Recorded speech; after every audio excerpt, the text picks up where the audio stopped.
On this episode, Ben's been out looking at Stine corn. He's got a few ears to show us and hear what he says about the crop status as we look towards harvest season. The ProFarmer Tour is happening now, and hear Joe talk about the advantages of living in a Midwest small town. Hi, this is Joe Merschman. Welcome to Cup of Joe. Episode number 4, season number 3. Today we have our regulars, and let's get right to it. Ben, I see you have some, I think that's corn, isn't it? I'm a soybean guy, I don't. I think that's corn, isn't it? Yeah, we do have some corn ears sitting here in front of us. So I wanted to, one of our changes that we had this year is we have our Stine corn lineup in the book this year, rather than having a separate seed guide for that. So you can flip through that. Everybody's got a lot of those mailed out to them. So I kind of wanted to talk about the uniqueness of some of the things that we look at when we look at Stine corn and why we push populations. And a couple of the ears I have in front of us here are the exact reasons we push population and why it is so important to get corn put in the ground with the best situation to follow. We're always planning on, you want the best week and a half after your corn planting as possible. You want the best environment for that corn to get it through V6, because when you get it through V6 you get to products like this where we're looking at 20 kernels around, and the Stine has the ability to flex in that 20 kernels around portion of things, and that's why we plant it thick, so we don't have a lot of flex and length here. So this product that I have holding in my hand is the 9714. It was planted in Weaver, Iowa at 40,000. We got about a 39,000 stand out there, and this is just an average year. When you go back and shuck the husks off and you're looking at it, it looks kind of like a puny ear until you roll it out and you see the amount of flex that it has in it. So it flexed around rather than stretching out. Right. So, and that's at 39,000? 39,000, somewhere in that range. What has that been, about a 7-8 inch ear? I can, probably.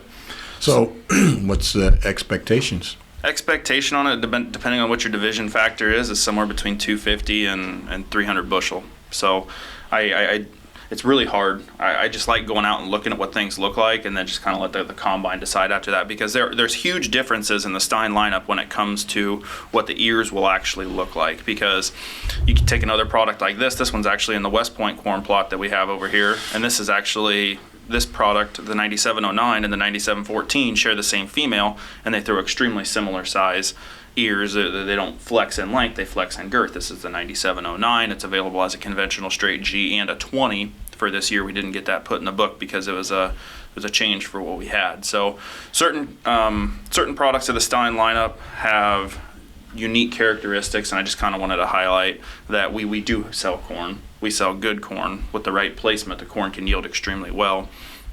What's the population on that? 37.5.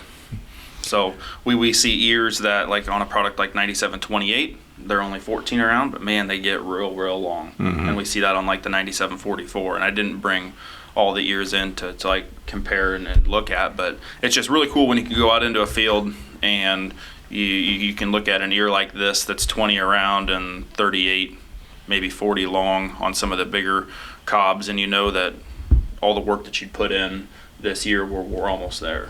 Mm-hmm. So we're almost to reap the benefits of what we've sowed. So John Felt this week put out our weather forecaster put out a bulletin. We're in an extended dry spell. So what are some of the things that you're seeing now? There's no rain in sight for at least the next 7 days, or maybe even a little bit longer.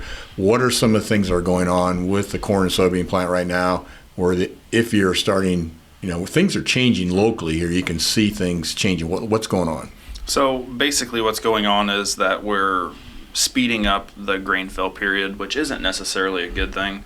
It's going to get us to harvest quicker because of the accumulation of growing degree units without moisture. The plant's not respirating as fast. Certain areas like sand is really firing fast right now. But I think we're in a position on corn where the majority of it's made. We're just playing with test weight now. And I think that from the kernel depth and the milk lines that I've seen, we're still sitting in an okay spot. You could really tell the areas that didn't get enough nitrogen put on in the middle of the season, where we may have had more loss than what we thought. those areas, when you add the heat and the drought stress plus the nitrogen stress, you're seeing those corn plants turn extremely fast. Beans are at a standstill. If we could get another inch of rain in 2 weeks, that's going to help pod fill. And I think they're just kind of standing still right now. We kind of lost that super top end potential because the beans aren't probably going to be filling out the top set of nodes that had started out. A lot of those flowers have probably aborted at this point, and we're looking at pod fill. On that corn bin, as long as that firing doesn't get above the ear, that's what I've always been told. If that firing, you're going to be short on nitrogen or moisture, but as long as it doesn't fire above the ear, you're not giving up a whole lot yet. Right. Yep. And that's when you make it to that point and the corn starts to go into senescence where it starts to turn brown and you had firing up to the ear, it's like coasting into the gas station, coasting into the gas station on fumes. So what's it do to the stock when you start seeing that firing and things? Is it making that stock a lot weaker? The stock again, your nitrogen and everything is stored in that stock, and by this time it should be in that ear, pulling it in there. But your stalks may look brown, but if you peel the sheath off of them and they're still green, you're okay. But if they're brown, you probably got some weak-kneed corn that's coming your way, and harvest should be planned accordingly. And we'll be talking about the things to do here on the push the stalks over and things in further along. But right now, I don't think there's anything like that going on. Not anything to do other than pray that we don't have any more winds and we get another nice gentle rain. Another gentle rain, and the heat is not going to hurt us any. Again, cool weather actually makes for higher yields, but it also slows down that maturity. Right. Ben, what are you seeing as far as seed size in some of these soybean fields? I mean, obviously a rain would help that a little bit, but I think if we didn't get any rain from here on out, and that would be not an ideal situation, but if we didn't get rain from here on out, I think we'd probably be looking at that around that 3,000 seeds per pound on beans, because I don't think we're in enough of a drought to go to that 3,500 seeds per pound range, but we're definitely not in a situation where we have excess rainfall to finish us out, sure, where we'd be in like a 2,200 seeds per pound. Would you agree with that? Yeah, I think go to the ProFarmer report, and we can talk about that just for a little bit, some of the preliminary information, but they're finding more pods per plant, so that would support smaller seed size this year. If we're getting more pods per plant, because excuse me, in a normal year, you might, when you get less ideal for potting, you end up getting bigger seed. So I think 2 years ago is when we saw the big seed, and that's because we were dry during a lot of the flowering, and then we got ideal moisture during fill, and then because seed size can vary quite a bit on the back end. So anyhow, let's talk about ProFarmer a little bit. Tommy and I were talking about it a little bit earlier, and they're seeing really good stuff so far out east and in Nebraska, especially under irrigation. Western Iowa's got some dry spots and some corn that's under severe stress, but overall the bean crop is looking pretty good. Now we'll see how we finish again. But again, what your comments, Tommy? yeah, I would say Southwest Iowa is still pretty dry. They definitely need a rain, and I think that's been supported in the ProFarmer. They've seen even out to Davis County and west, it's pretty dry and burning up a little bit. There's areas in the northeast too that have missed out. That New Hampton area, that's pretty dry, and I think with the rain coming in southern Minnesota will help that quite a bit. But western Illinois, southeast Iowa, western Illinois and Missouri's looking at a record crop too. So a lot of good things, a lot of good reports coming out of that. Obviously, with the storm there a couple weeks ago in central Iowa, that's a big concern, and they're going to reevaluate that with the damages that were happening, and I think maybe the USDA might reflect that a little bit. So your travels took you up into Minnesota this week, yeah. Tommy. What did you see up there? Went up to Rochester. I would say Rochester to the Minnesota border looks real good. Just south of the border there, around the New Hampton area, it's dry, and obviously when you get to Hiawatha to Iowa City. You see the damages that were taken part from that storm, and then it turns back around. I mean, Iowa City south all the way to the Missouri border. If you're following that 218, 27 south interstate, that's crops look very good.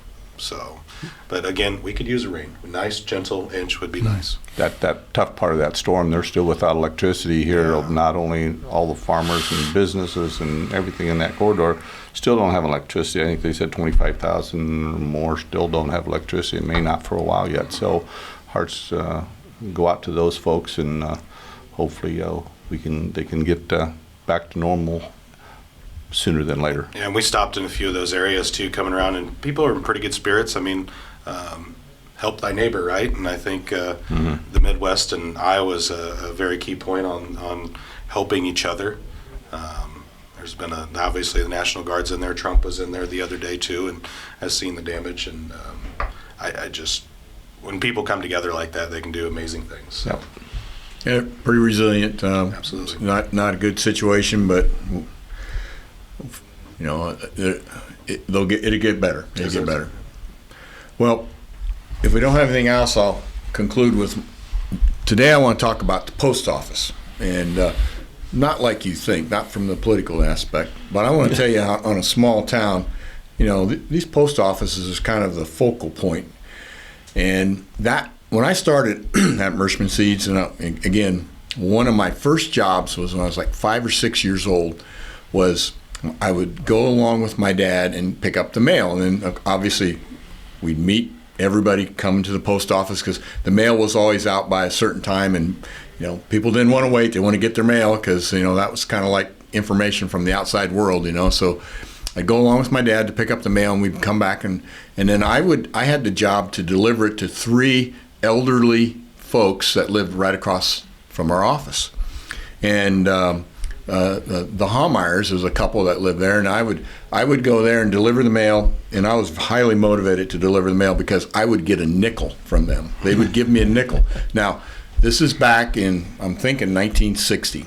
What could you buy for a nickel? You could buy a candy bar, you could buy an ice cream cone. So that was a big deal, okay? Then I would go to my great-grandmother, and she would always, we'd have to talk. We'd have to sit down and talk about things. She lived by herself. And, that's the only great-grandparent I had. So that was kind of special. And she would always give me a cookie. I'd always get a cookie from her. And then the last person I went to was Mrs. Link. And Mrs. Link was a baker. I mean, you walked in her kitchen, and she had the old cook stove, where they put the wood in it and everything, the old-time cook stove with the little round things that you lifted up. And she was a master baker, and I'd get cookies there. So, I mean, anytime I could go with my dad to get the mail, that was a big day. So fast forward to today, okay? And today, the post office are still really important. So this brings me to the story about the guy that lived in a small town, just like your small town, and his best friend who graduated from school and college, went off to the big city. He comes back to visit his hometown, runs into his friend. His friend says, "Hey, long time no see. Jump in the car, I'm going to the post office." And of course, small towns, post office is still a big deal. So they got to the post office, and they pulled up front. They get out of the car. What's the guy do that lives in that small town? Locks his car. And his buddy goes, "You got to be kidding me. You have to lock your car now in this small town?" And his buddy said, "Oh yeah, if you don't lock your car, somebody will put zucchini in it." Yeah, that's true.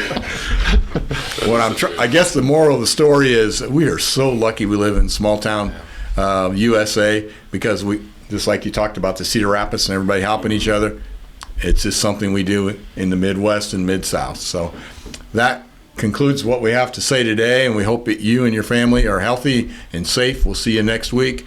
And those of you that are contemplating harvest, before harvest, don't forget to order your soybean seed, okay? Take care.